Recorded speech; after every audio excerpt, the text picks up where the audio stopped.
కల్తీ ప్రొడక్ట్స్ రావడం బాధాకరమని Vijaya dairy, Krishna milk union పాల ఉత్పత్తులు స్వచ్ఛమైన క్వాలిటీతోటి కల్తీ లేకుండా ప్రజలకు అందిస్తున్నామని Vijaya dairy, Krishna milk union director Vemuri Venkataramana అన్నారు. ఇక విజయ బ్రాండ్ అనేది తెలంగాణకు సంబంధించిందని, ఏపీ ప్రభుత్వం కానీ ఫెడరేషన్ కానీ ఈ బ్రాండ్ తోటి సంబంధం లేదన్న తెలంగాణ ఫెడరేషన్ చైర్మన్ అమిత్ రెడ్డి వ్యాఖ్యలను ఖండించారు.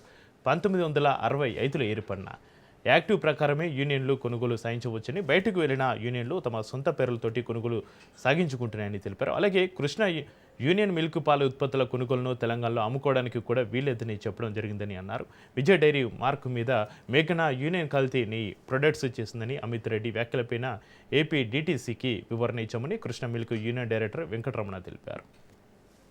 కృష్ణ మిల్క్ యూనియన్ అనేది విజయ బ్రాండ్ వాడుకోవడంలో ఏ రకమైన తప్పు లేదు. అట్లాగే మార్కెటింగ్ కృష్ణ మిల్క్ యూనియన్ ఏ రాష్ట్రంలో అయినా చేసుకునే హక్కు కృష్ణ మిల్క్ యూనియన్కి ఉందండి.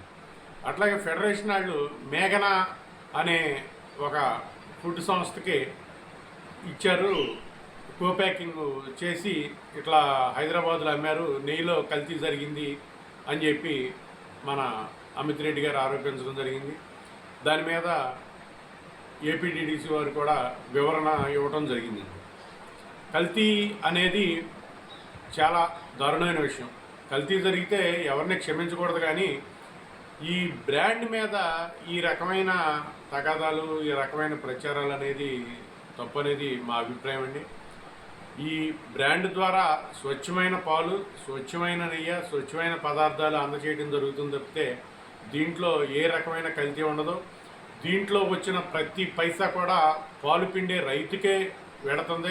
ఎందుకని అంటే కృష్ణ మిల్క్ యూనియన్ అనేది కోఆపరేటివ్ యాక్ట్లోనే ఉంది కాబట్టి మేము ఇవాళ లీటర్కి 10 రూపాయల చొప్పున బోనస్ ఇవ్వగలుగుతున్నామంటే స్వచ్ఛమైన పాలు రైతులు స్వచ్ఛంగా కృష్ణ మిల్క్ యూనియన్ నమ్మి పోస్తున్నారు.